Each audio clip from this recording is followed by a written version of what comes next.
These lovely little children's kimonos really make it hard to unpick. I'm quite reluctant to unpick. I've left them till the last in my collection.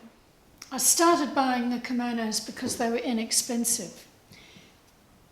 But what I found was that it was a limited colour range, and I would change the way I design quilts, making quilts kind of in one colour scheme, in blues or in whites. I had to rethink the normal way of making a quilt. It's quite difficult to achieve a contrast between light and dark fabric. It's quite challenging. Beautiful fabric. It speaks of its history, of how it was used, the people who wore it. You kind of get a respect.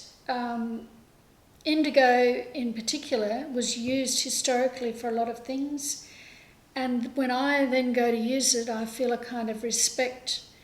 I want to treat it well. I want a nicely finished piece that'll last a lifetime. A quilt is something that is made in 3 layers. This is the top of the quilt that I'm laying out in pieces like this. Then I've got the wadding here that goes in the middle layer, and then I'll put a backing cotton on the back to finish it. So the top is assembled, sewn together, and then the 3 layers are sandwiched. I'm doing this back to front.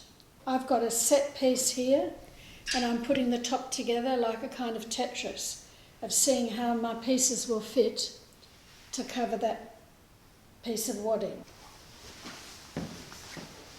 This is a piece I've just finished. I put it together in an improvised kind of way without a pattern.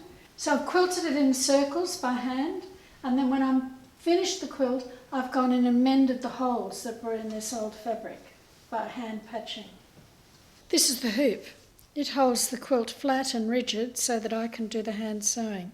With my left hand, I've got that in at the back, and it's directing the needle to where I want it to go, pushing it back through. Okay. This is the part I enjoy most, the hand stitching.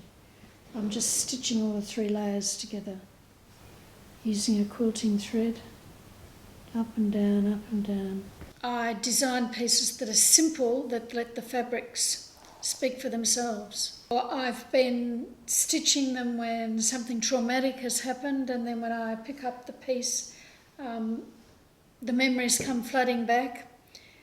Say like the death of my father, that piece there, I can remember what I was doing when I went up for the funeral.